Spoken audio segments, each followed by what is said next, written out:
It's a pleasure to welcome all of you to this panel today.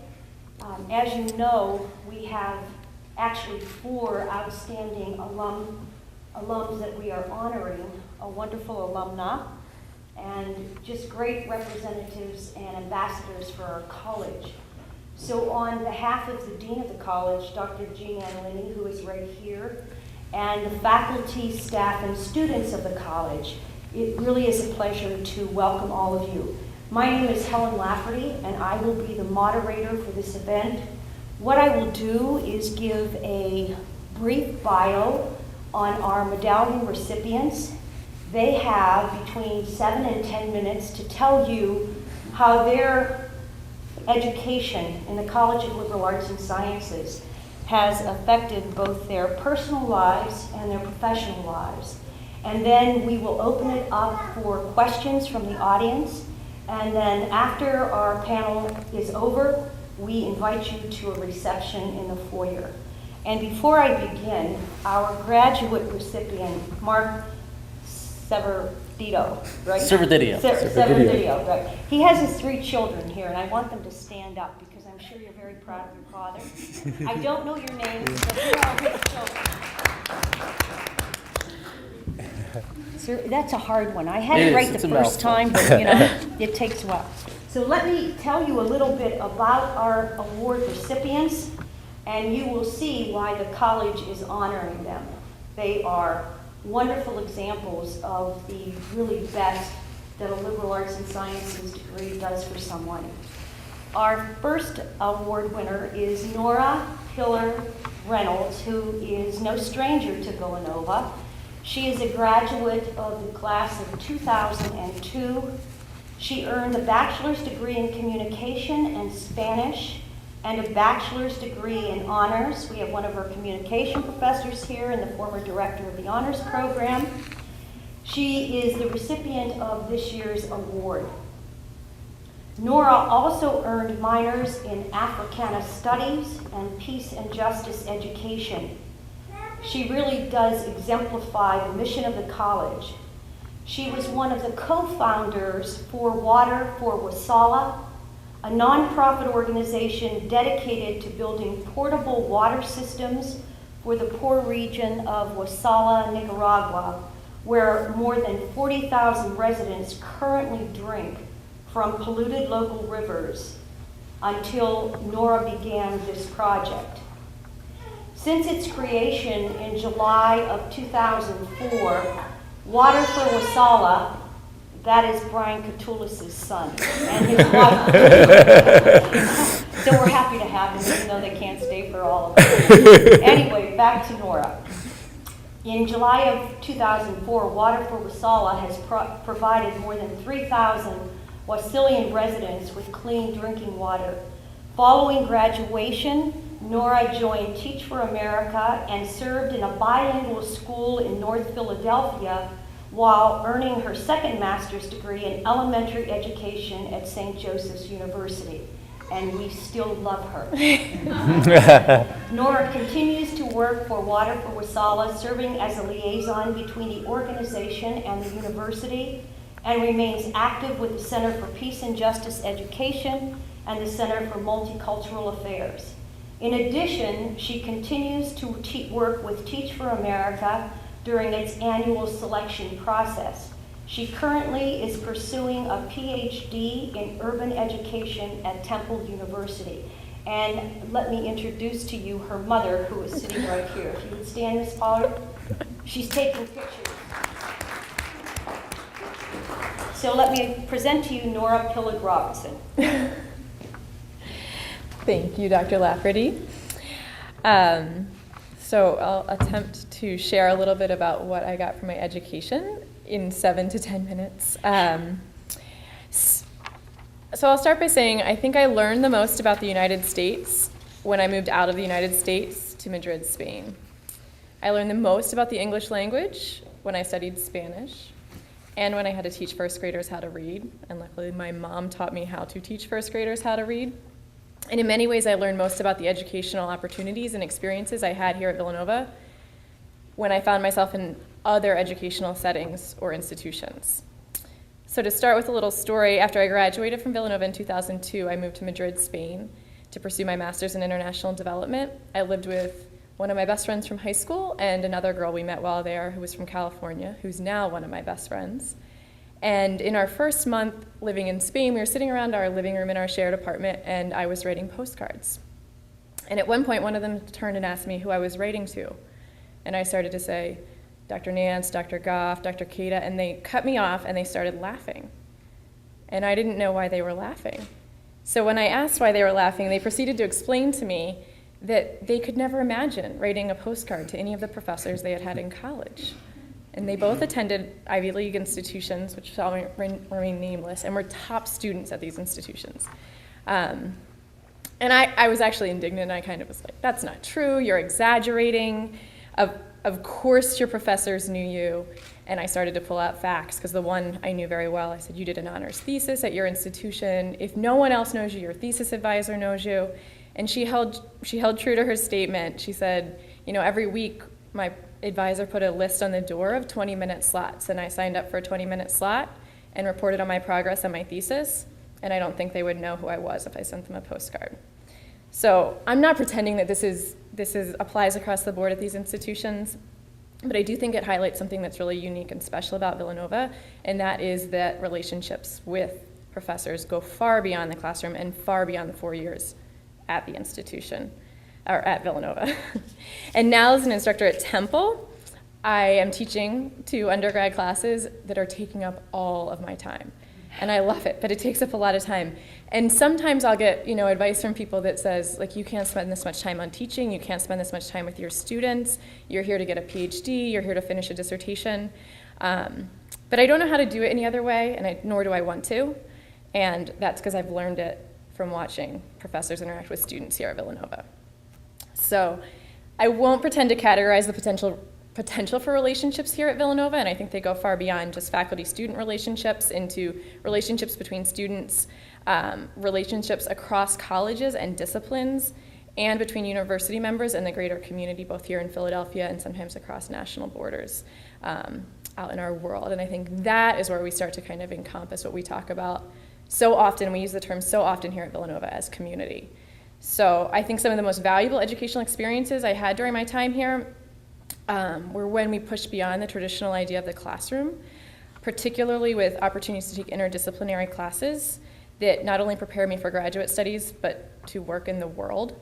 And I think the problems, the challenges that we're encountering in our current world require innovative solutions, require creative thinking, and new ideas cannot be solved without working across disciplines and perspectives. They're complex, otherwise they would have been solved already.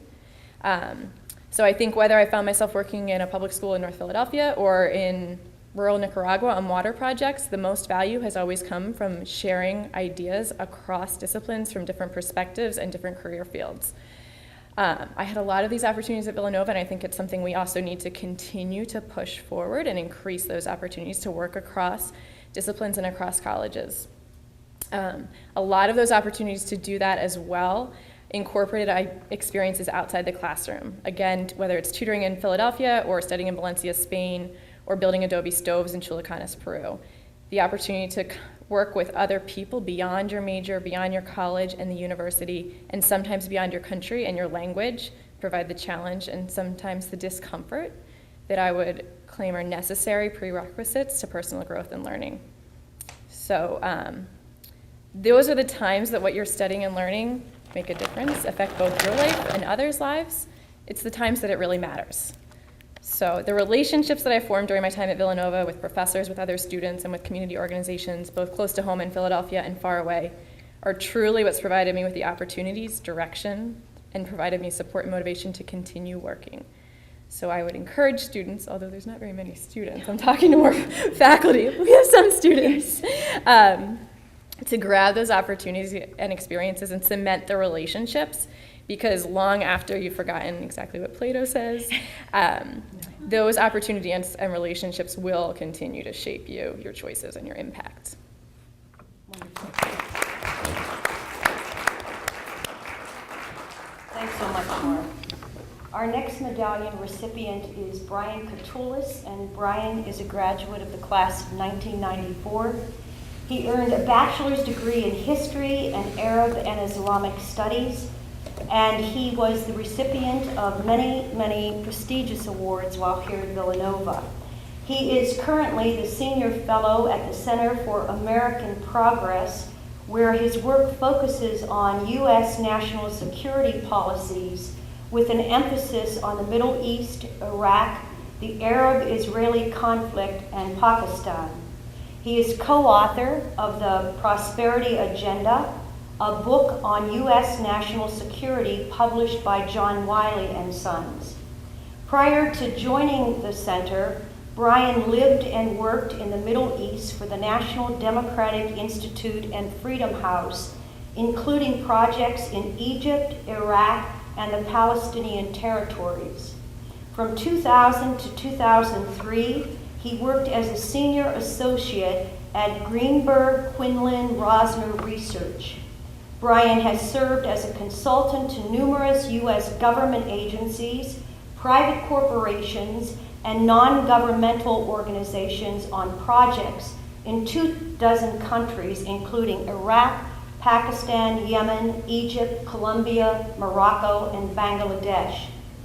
His previous experience includes work on the policy planning staff at the State Department from 1999 to 2000. He received a graduate fellowship at the National Security Council's Near East and South Asian Affairs Directorate in 1998. And he works and lived in the West Bank and Gaza Strip and Egypt for the National Democratic Institute for International Affairs. Brian received a master's degree from Princeton University's Woodrow Wilson School for Public and International Affairs. In 1994 and 1995, he was a Fulbright Scholar in Amman, Jordan, where he conducted research on the peace treaty between Israel and Jordan. Brian has published articles in several newspapers and journals, including the Washington Post, Los Angeles Times, Boston Globe, Baltimore Sun, and Middle East Policy, among other publications. Brian speaks fluent Arabic. Brian Katulis. Thank you, Dr. Lafferty. It's really an honor to be back at Villanova more than 20 years after I arrived here. And not that I'm that old, but you start to think about how time goes very quickly. And I was thinking a lot about this talk and the dinner tomorrow night, and how much who I am and what I do every single day is a product of this institution. And I firmly believe that in the things that I do and what I do with my job, which I love very much. It's my passion. I would not be able to do if it weren't for my 4 years here at Villanova. And when I was thinking about sort of how the College of Liberal Arts and Sciences really impacted me, I thought, and thinking about how to talk about it with our friends here today, I thought of three main sort of influences in how it, every day, I feel sort of what Villanova did for me in terms of the tools that I have and need to use each day. The first is the broad sort of liberal arts foundation. I was a history major, and I did specialize in Arab and Islamic studies, and I'll get to that second. But first and foremost, the fact that this, and I forget what the core requirements exactly were. I actually pulled out my transcript, and I was looking at it, and I did remember, and I always had it in the back of my mind, 3 philosophies, 3 religions, a number of literature courses, and those sorts of things, which I think many people, when we were here, many of my fellow students didn't appreciate. And maybe I did at certain points when we were getting to our 3rd philosophy, or maybe we thought this was just such, way too much and overkill. When I think about this, and my job is to try to analyze complicated situations, write about them in books and in policy papers, appear regularly in the media, and also talk with very senior officials in our government and in other governments. And I do this very regularly. And I think about that solid liberal arts foundation, the skills that I've been able to develop and hone. The foundation for that were in those classes. in those three philosophies. The three religion courses I took, I remember, were Christian theology in a changing world, Introduction to Islam, and the heritage of Judaism. So I sort of tried to broaden it. And I come from, and I'll get to this a little bit, I was born in a small town in central northeastern Pennsylvania. Both of my grandfathers were coal miners who had not finished their high school education, and one of them had he'd lived until I completed my degree at Villanova, and I think he was just astounded at my interest in all of these wide sort of areas of Islam, Judaism, the history of the Middle East, and things like this. But the ability to look at complicated situations, and to give you a recent example, I just spent 3 weeks in Pakistan, which is one of the most complicated countries in the world. I went there at the invitation of the U.S. Department of State to speak at universities, to engage in the media, to talk about how an American analyst views the state of our relations with Pakistan, and not to get into the details, but if you know from the news, this is a very complicated country. It's got 180 million people, a population larger than Russia. It's got more nuclear weapons today than France and Britain. It's where Osama bin Laden was killed earlier this year. It is the core center of a lot of core human security problems.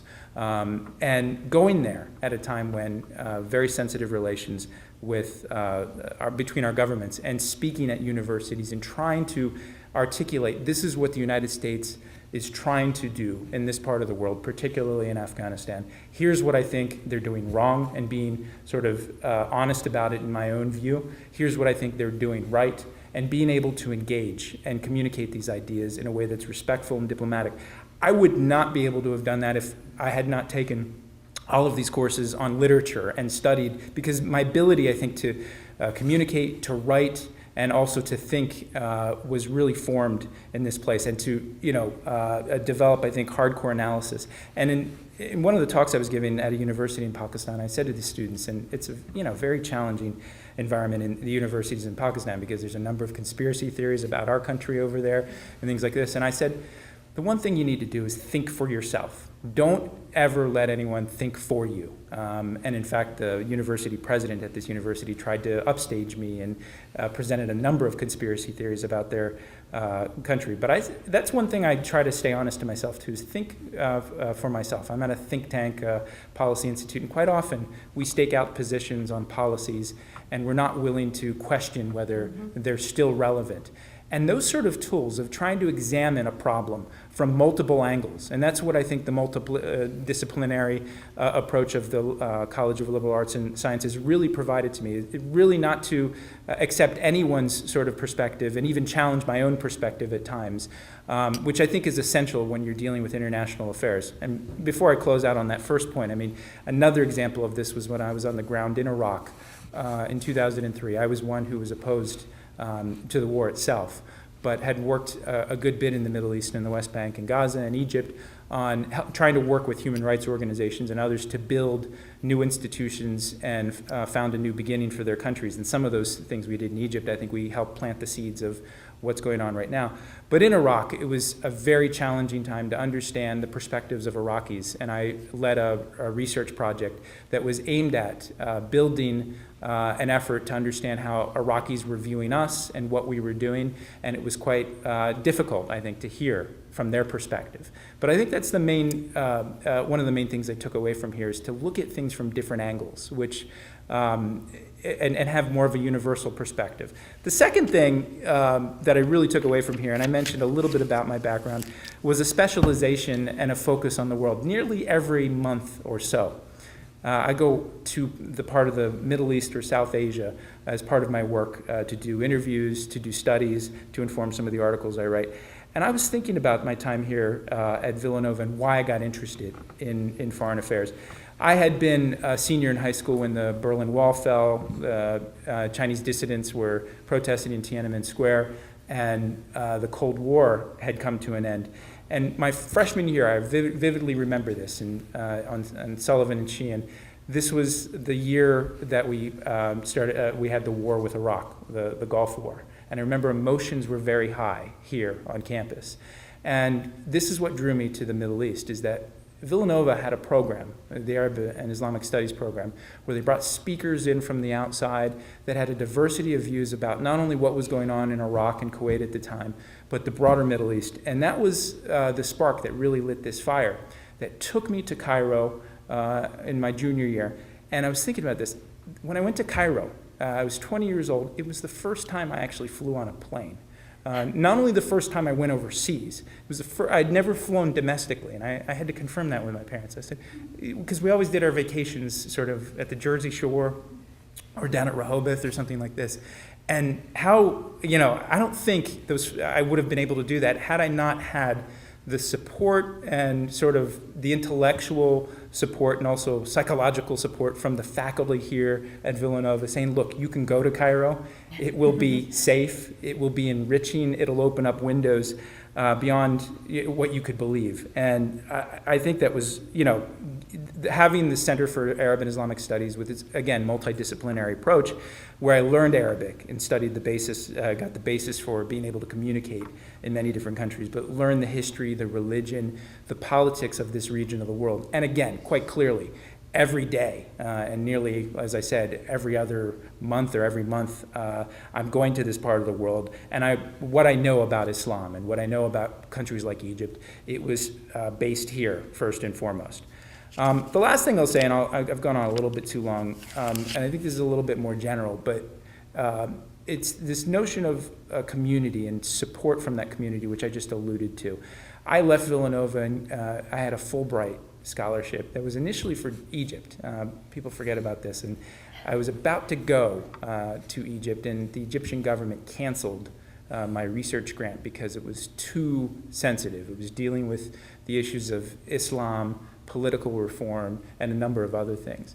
And at that moment, a number of people from this institution came together and helped develop alternatives, because my plan at the time was to go down the academic route and perhaps use the Fulbright as a bridge into a PhD program. And I really was enthusiastic about getting out to the region. And it took a number of people from many different departments, including people in the Arab and Islamic Studies Center, Ann Lesh, who is, I think, now in Egypt, Jim Brown, who works for Senator Casey, and somebody who I talk to regularly in the context of policy discussions and policy issues that Senator Casey faces in his role as a member of the Senate Foreign Relations Committee. It was that community that offered help and continues to offer help.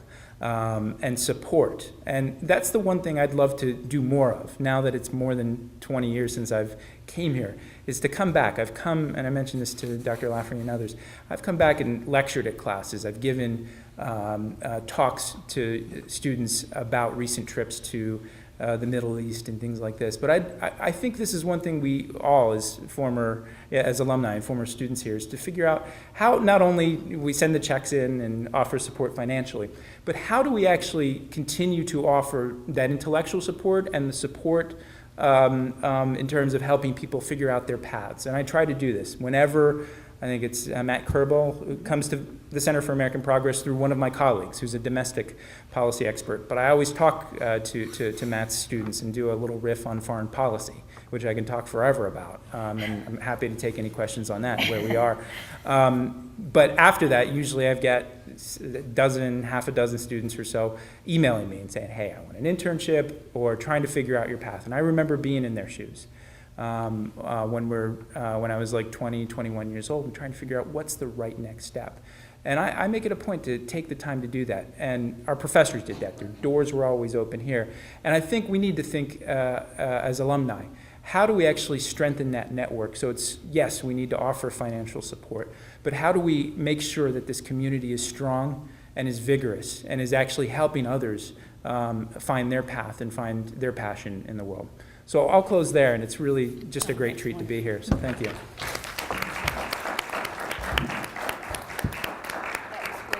Thank you. A few years ago, we instituted the Young Alumni Medallion Award, and this year that award will go to Randy Foye. Those of us that have been around the university know his name very well from our basketball team. And while he was very noted for all of the championships that he helped us to win, to go to the Sweet 16, the Elite 8, What he's doing now has really distinguished him in a probably far broader way than just playing basketball here at Villanova. Let me just read to you a small excerpt about him and his biography that I think you will find very interesting. His personal story is really one of both tragedy and triumph. He lost both his parents before he finished kindergarten, and he was raised by his grandmother, who just recently died. He took every experience, good and bad, and channeled it into the positive energy that fuels his desire to stay both hungry and humble. He is thankful for the support of his family and his mentors in Newark, New Jersey, which is his hometown, who helped guide him in a safe journey through his years in high school. He was a 4-year starter at Villanova, and we became his second family. And as I said, he had a number of career highlights while he was here. I'm sure most of us remember what those are. He was honored with accolades from the Big East, from the All-American academic teams, Team All-America, U.S. Basketball Writers Association, and it goes on and on and on. He is currently in his 5th year as an NBA player with the Los Angeles Clippers. But this is probably what distinguishes Randy from the standpoint of his Villanova career. He attributes much of his success, practically all of his success, to other people. His coaches, the support staff, his professors, for guiding and supporting him while he was here at Villanova.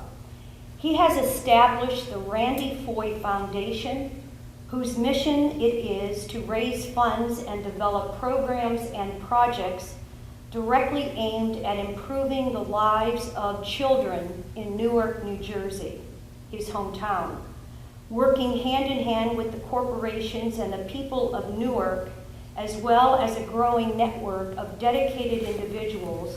The Randy Foye Foundation serves as an example of what a grassroots movement can accomplish if everybody focuses on the same goals and works hard. In April of 2010, Randy was honored with the New Jersey State Governor's Jefferson Award. The award honors individuals for their achievements and contribution through both public and community service. For those of you that will be attending the dinner tomorrow night, you will have a chance to meet Randy, and I'm sure at his presentation hear more about what he has accomplished. So let us give him a round of applause, even though he's Our final Alumni Medallion recipient is Mark Servodidio. How's that, Mark? You're Better? getting closer. I'm getting closer. By tomorrow night, I'll have it done pat. He received his bachelor's degree in psychology in 1987 and a master's degree in human resource development in 1989 from the College of Liberal Arts and Sciences. He is Executive Vice President and Chief Administrative Officer for Avis Budget Group, the parent company of Avis Rent-A-Car, Budget Rent-A-Car, and Budget Truck Rental, with responsibility for over 30,000 employees. Mark oversees Avis Budget Group's worldwide human resources activities, including labor and employee relations, staffing strategy, compensation, equal employment compliance, and employee loyalty initiatives. Prior to joining Avis, Mark was with Kraft Foods, where he led the HR efforts for its Nabisco division sales and supply chain unit.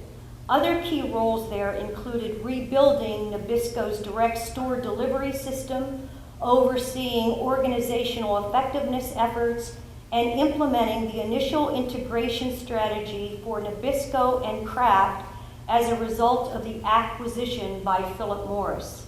Mark also served as Vice President of Human Resources for Stella Dora and Christy Brown, Nabisco's specialty cookie unit that we've all enjoyed. Prior to working with Kraft, he was at Pepsi-Cola Company, where he had several leadership roles at the Pepsi-Cola and Frito-Lay divisions. Currently, he is a member of Benefits Implementation Team of the Business Roundtable, which partners with a White House team on healthcare reform implementation on behalf of the Business Roundtable. He is a member of the Senior Advisory Council of the Villanova University Graduate Human Resource Department, and he was also selected as co-chair of the New Jersey Human Resources Leadership Summit of 2011. Mark. Thank you, Dr. Lefty. For me, my experiences, which are going to be similar to Brian in some respects, the words journey and discovery are ones that emerge for me. And the reason I say that is I came to Villanova. First of all, I never thought I would be the old guy on the panel. So this is new ground for me. Well, Mark, if you count the moderator, you're not. So I came to Villanova with looking at the liberal arts program, partly because I knew Villanova had a great reputation. I was unsure of where I wanted to go with my career, and really opened myself up to what the opportunities would be as a part of the arts and sciences world.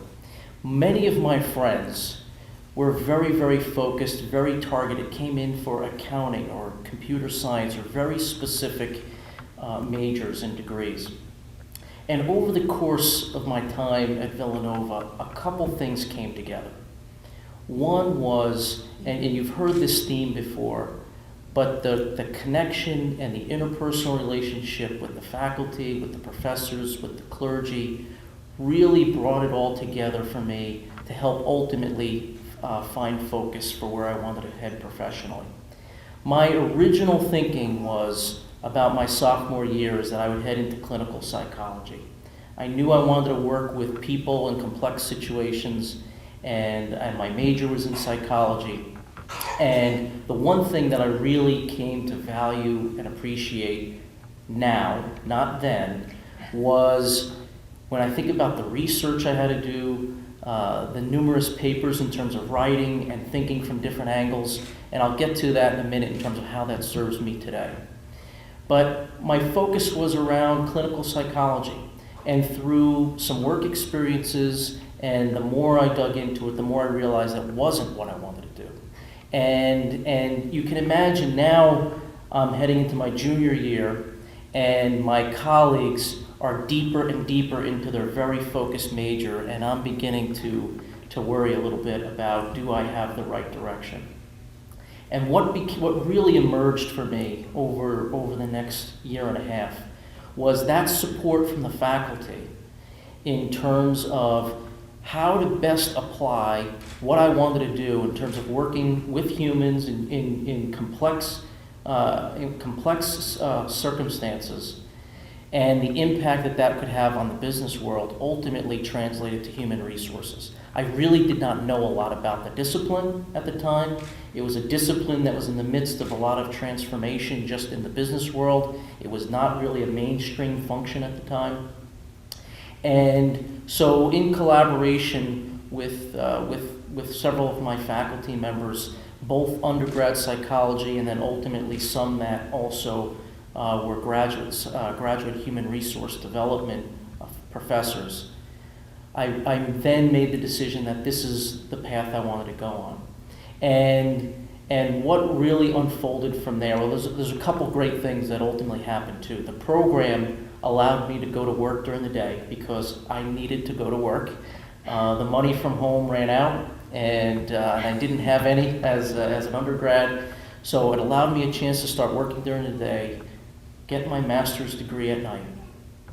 And what emerged from there was really a lot more clarity that human resources, where you get to find yourself in a situation where you're working with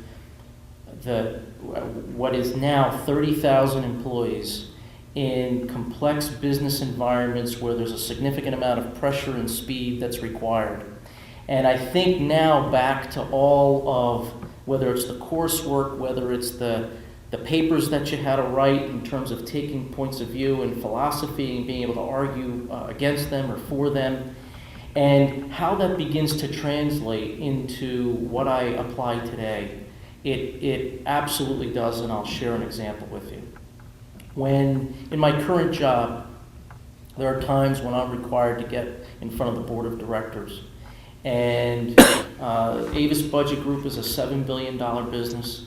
There are investors that put a lot of, whether it's money for retirement or personal investors, and they expect a return on that investment. But the thing that always stuck with me, and especially as I think about the grounding at Villanova, and this is where some of the clergy elements come into play in terms of the university, is I've worked with colleagues that were at similar situations of Enron-like type situations. And so you have to know at that moment, at that time, that split second, when you make the decision to follow a more ethical, although it be a more painful path. And in the business world, sometimes people like to take shortcuts. They like to take the quickest path to get to the end. And what I find in my role, that what the CEO expects from me and what the board of directors expect from me is someone that will have the courage to say, stop, we're not heading in the right direction. The impact it has on the employees, the livelihood that it's going to impact them in terms of decisions we make on when we buy a company or integrate it, and how you handle that and how you treat that. And so what has emerged professionally for me is a function that used to be very administrative in terms of processing paperwork, making sure people were hired and onboarded appropriately, to one that's emerged of board of directors, chief executive officers, and ultimately the investors who put their hard-earned money into investing in your business. They expect you to operate with a level of integrity and a level of transparency every day. And when I translate that back to my overall education and overall experiences at Villanova, you can start to see how it comes together. The intellectual rigor and challenging of being able to think on your feet, think in 3 dimensions, be able to articulate a position, sometimes with preparation and sometimes without a lot of preparation. But do it where it becomes more instinctive, because that's how you've been taught through the years. Grounded in a level of integrity that if it was your own son, your own daughter in that work environment, how would you want to be treated and how you should treat those employees? And ultimately build the capability inside of an organization where that can be replicated by the rest of the 30,000 employees that you have to deal with. So for me, it's a journey that started off, I think, where ultimately is heading in one direction, with a lot of advice, counsel, support that I received from the university from all facets, pointed in a direction that I was able to apply what I really enjoy doing, which was not sitting behind a computer working with spreadsheets, but was out interacting with people, out in the front line, dealing with all the issues that you have to do within a business environment. But being able to translate that to a higher order and a higher impact, so you respect the dignity of the work that you're doing while you're making an impact for the folks that put their trust and their money in your organization. And even just as recently as a few weeks ago, I was thinking of, and knew I was getting ready to come here, I had a fond reflection on my Villanova education, which was, at the time, as anybody who's a liberal arts major knows, you have to take languages, and that's part of your responsibility. Well, for me, Spanish and Italian were part of that study. And recently we purchased a significant business in Europe. And I had to sit in front of the Workers' Council. And if you don't know what a Workers' Council is, it's basically employees from the all the European countries that are allowed to ask management questions about why they want to make change, what they're going to do, how you're going to do that. And for me to be able to break that ice as I'm sitting around a table with everybody, it felt like the UN. Everybody had their headphones on and translators, and a group of probably 20 employees from every different country in Europe asking me questions about this acquisition and your role and where we go from here. And being able to break that ice with just an immediate language connection that you make. You know, because as some of my colleagues mentioned, you learn the most sometimes about yourself and your country when you're outside the country. And having that breadth and that experience, and at that moment being able to break that tension and create that bond and that connection, it really just reminded me of how appreciative I was in the diversity of the curriculum, the diversity of the education I received, and especially when you deal with the diversity of humanity that you have to deal with every day. So it was just a recent moment and a recent experience that really reminded me of the liberal arts grounding, and ultimately how it set me up for success, and how I have a lot of kids that I know that are worried in the liberal arts program. How can I potentially be successful in business?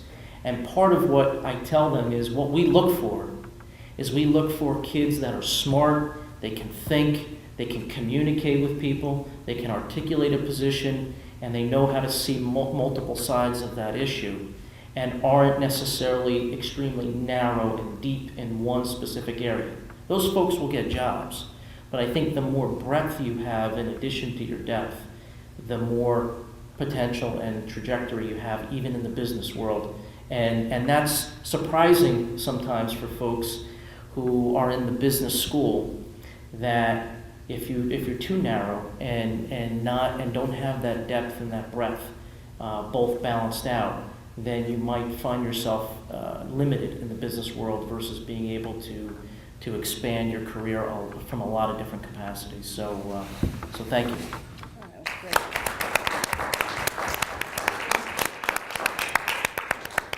I think you can all, by listening to our Alumni Medallion recipients, understand why we're so very proud of you and what you have done.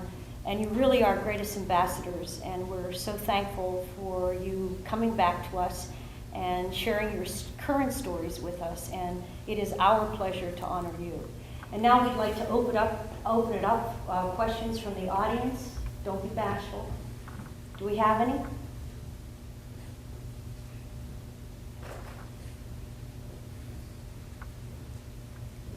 Alan? There are microphones on two sides. I'm Father Alan Fitzgerald, and I guess it's kind of a selfish question. I graduated in '64 from Villanova, and since returning 2 years ago, I'm director of the Augustinian Institute. And I remember when I joined the Augustinian Order as a sophomore here, nobody ever talked about Augustine. And I knew that somehow it was in all of my brother's bones. And part of my job ended up being trying to tease out from my Augustinian brothers what it meant to be an Augustinian. And since Villanova is an Augustinian university, I thought I might benefit very much from hearing different stories about how did you experience, maybe implicitly, an influence of the Augustinian heritage from this university. I can start. One piece of my story that I left out was I was actually an associate with the Augustinians when I first started. I was thinking about being clergy, and Father Peter was my spiritual advisor at the time. And I remind him that if he did his job better, I wouldn't be sitting where I'm sitting. Free children. But it actually had a tremendous influence on me in terms of when I used to break bread with some of the Augustinians, the sense of community and peace that you saw amongst the Augustinian brothers.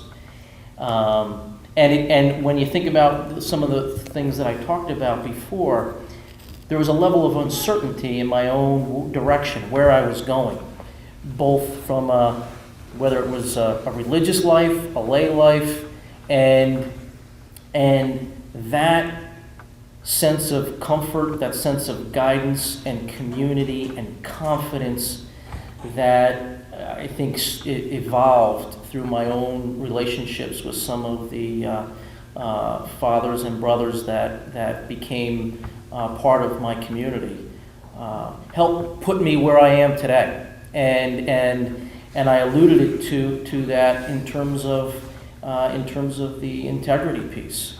Every day, maybe not every day, but many days, I have to make a decision about either assessing someone's behavior or offering them for forgiveness in a corporate environment, which isn't always easy to do when you're bound by law, or giving somebody counsel to help them get themselves pointed in the right direction, either from a career standpoint or a professional standpoint. So that grounding was very much a part of my life, and quite frankly, a lot of St. Augustine's story relates to my life personally. I'm going to give what will probably be a nonlinear response here, because as you might allude from my remarks when I talked about the religion courses I took Christian theology in a changing world, and I can't recall the name of the professor, but she was an ex-nun, and she really challenged all of us to think about our faith and the basis for it. I also took Introduction to Islam, which gave me the basis for a lot of what I do, and I mentioned this when I'm working in the Islamic world. But the thing that I think was quite close to what St. Augustine came was from Rabbi Meir Seligman. I don't know if you remember him. He taught heritage of Judaism. And even though he himself was a rabbi, and I think his approach to challenging us, much as the Christian theology in the changing world, to really question, what is the basis of what we believe in and why? And I remember I was going through my old files here, of the final paper he had us write, which is my faith system. And it was an open-ended exercise where he, I think, came back and challenged us. It was iterative, but where does this come from? And why do you believe in this? And I think it's not only sort of the traditions, and I going to some of the masses and the particular festivals that are celebrated here, but that intellectual tradition, which I think you see in the life of St. Augustine too, of really trying to combine faith with what we know about the world, and struggling with that, and embracing that struggle. I think it came through, almost ironically enough, from a professor who himself was Jewish and was a rabbi. But I think it's part of the ethos and the spirit, which I still carry with me, and it is very valuable. And I think one thing the university could do is further, and I know we do this in the publications and things like this, but talk about the history and the life and the legacy throughout different courses of St. Augustine, and how he shaped the worlds of not only Christian theology, but philosophy and political, the way we think about politics in this world too. So. You can all hear me without the mic, right? Or should I? Well, I guess I can have a little bit of a different perspective since I'm actually Quaker. I'm not Catholic, but I've also attended both, obviously, an Augustinian institution, a Jesuit institution, and I'm now working at a state institution. And I think it comes back to my first point that you often take for granted what's in front of you, and you don't necessarily realize how that's influencing the experience and the atmosphere until you're in a different atmosphere.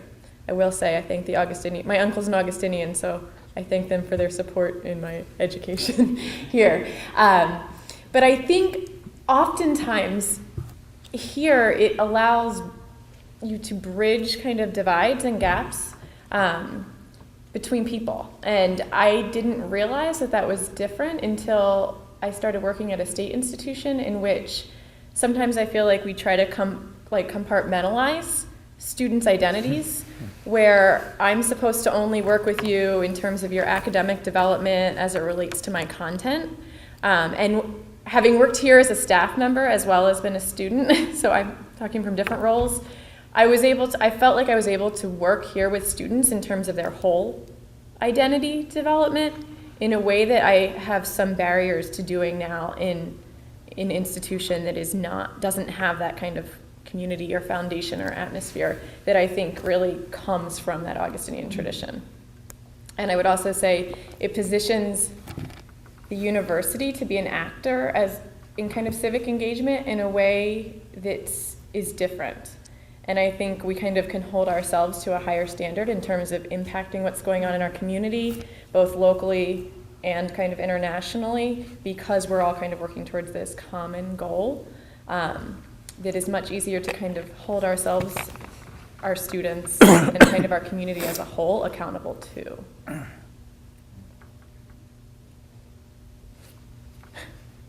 Bring it on. Other questions? Comments? Dr. You know he would have.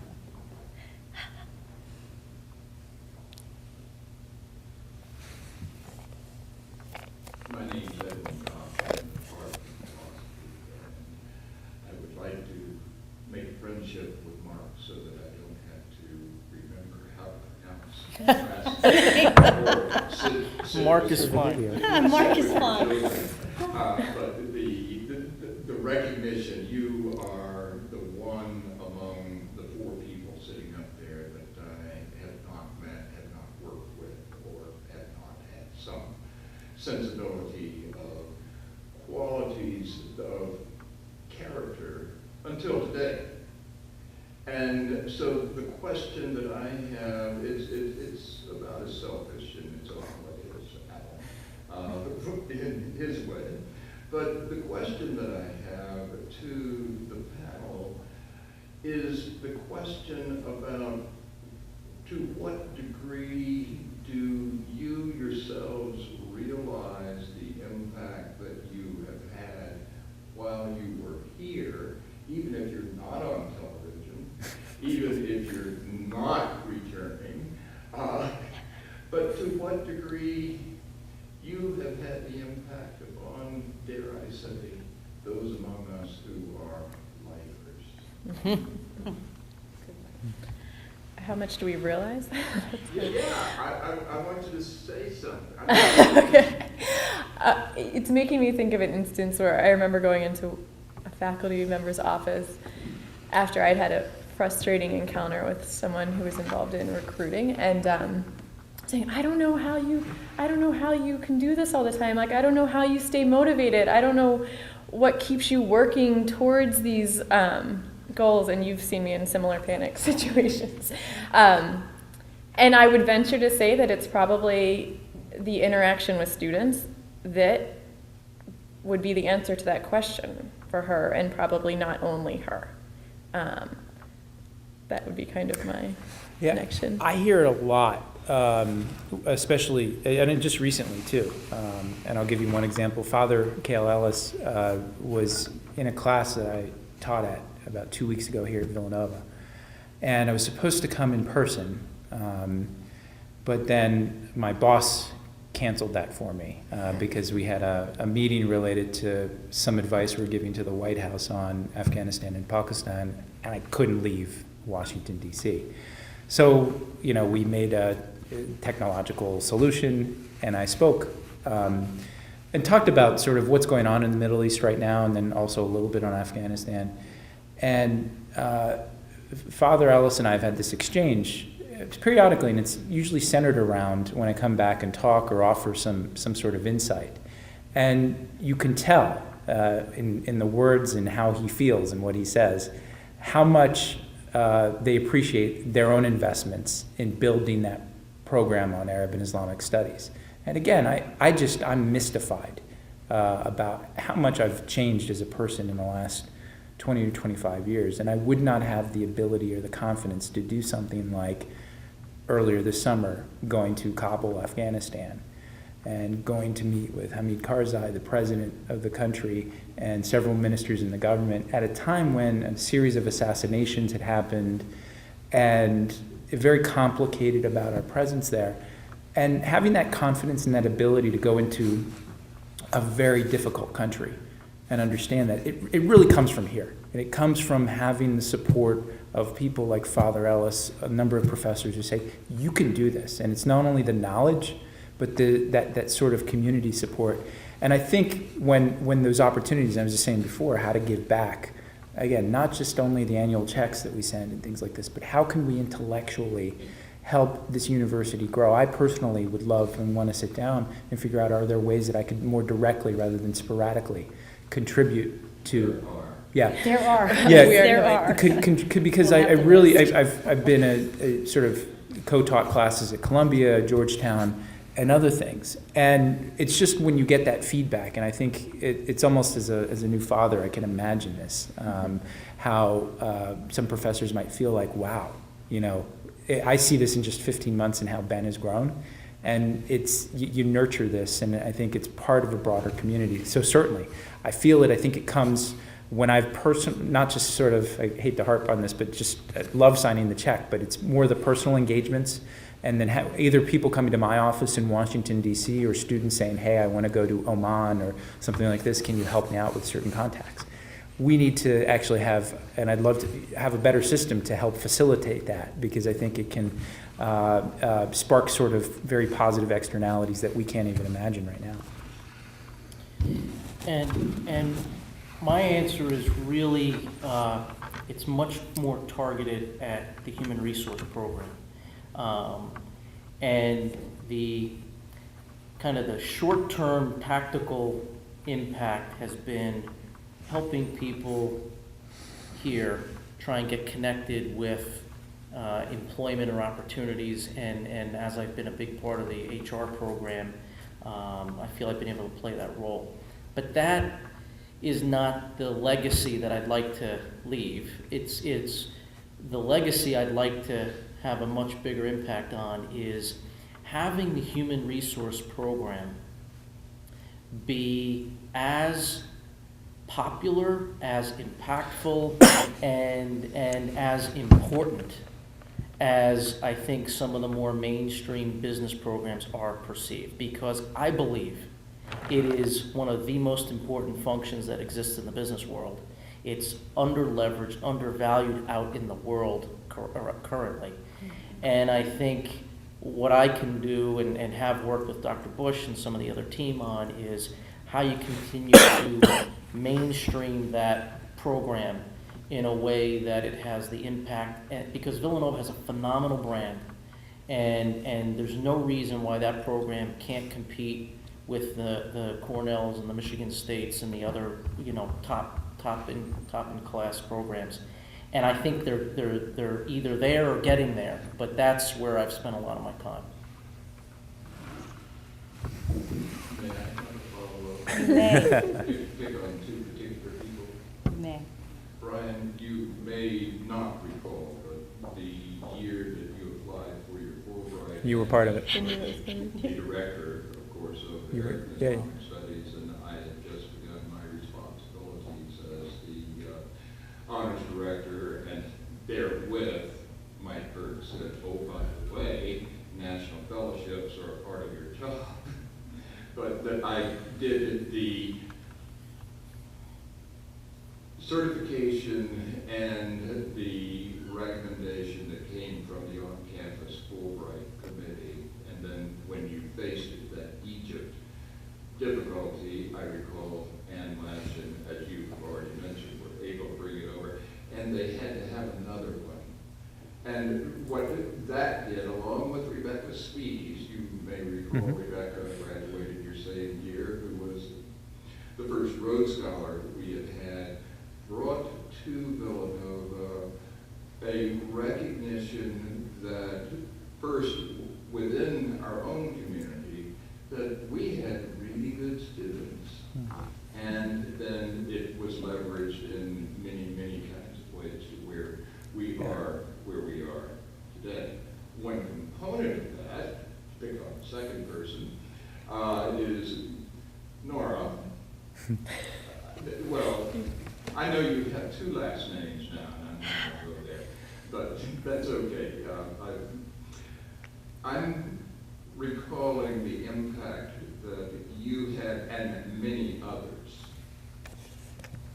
when you returned from Spain, and we sat down talking about courses, and it was determined, and Alan Tate himself, back when I was in college, wrote on my first freshman literary essay, "Flee the passive voice," in red. That's the only comment on the entire paper.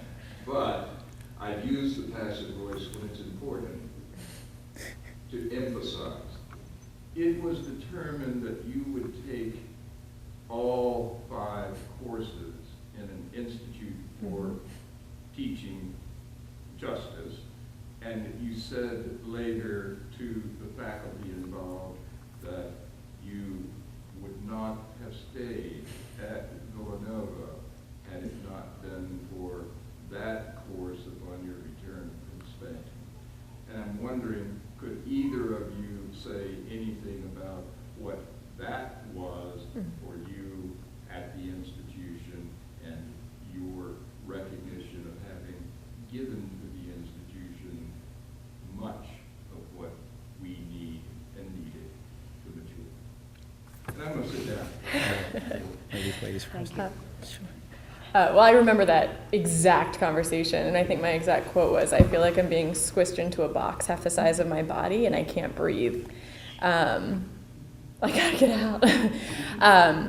And that was, I studied abroad my sophomore year, so I came back and I was looking at 2 years, and that is actually the interdisciplinary educational experience that I was referring to when I talked earlier, that I still talk about, and it was the Institute on Racism and the Race, Racism, and the Rhetoric. There were 3 R's. And it was 5 professors and 12 students for 15 credits the entire semester. And I still, when I talk to my colleagues and other folks who I'm studying with now, that's unheard of. And I think the opportunity every week to see the professors and the people that I looked up to completely disagreeing with one another. I mean, and sometimes, I think there was some books thrown at walls, and it got heated, and that type of learning experience is just so unique, and I think so valuable, and I would often left being like, I'm tired, because I was just tired from thinking, as a junior. I'm not sure what my impact was in that. I feel lucky to have been able to take that, and I encourage that to be offered in the future. I think those were amazing institutes. But I do think that those conversations that are kind of pushing beyond and pushing us to think about things differently and bringing back perspective, I'm sure, from your study abroad experience as well, to kind of view the world from another perspective are really important conversations to push all of us forward and to better understand kind of the complexities that Brian's talking about as well in the world today. And those conversations need to be happening in kind of all of our classrooms and in all of our subject areas, I think, in terms of preparing students to kind of embark on working on those issues. So. Yeah, absolutely. I remember what you described, and before I even talk about the Fulbright and then sort of what I think, you can tell me, I'd love to hear the numbers, I think that sort of opened the floodgates, that in the last 20 years, though I think there had been some before, there was just sort of this broad number of people going overseas, and I remember helping some people I knew sort of in the early years after I graduated with their applications, and especially those who were focused on the Middle East. But then we lost the thread, is the main point. But before we even get to the Fulbright experience, I would not have even been a qualified candidate if I hadn't gone to Cairo my junior year. And Mark said something that really struck me, and it just reminds me of where I come from. I came from a place in a family that did not have the resources.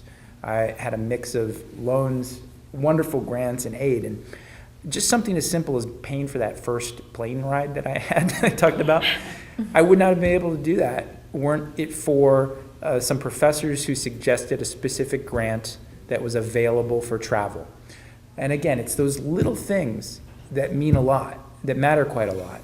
And it's not only sort of building the knowledge and expertise to become qualified, but then the back and forth on making sure your personal statement and the project that you want to do. Again, you wouldn't get this at some universities, especially larger state universities or some of the Ivy League universities. I think I've experienced this too, where I think people assume you're just on your own. And it was that back and forth of not only once we finally got to that problem when I was supposed to leave for Egypt in a couple of weeks and the rug was pulled out under me.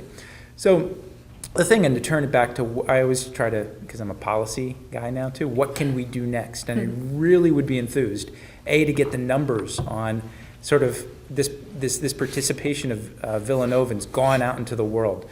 Either study abroad first and then post sort of graduate Fulbright opportunities and exploring other things. Because I think America has become, where globalization has impacted all of us, your ability to communicate with your colleagues in your business is tremendous. And developing those skills, and I'm sorry for going on here, but I'm passionate about this, the language skills and the ability to do this.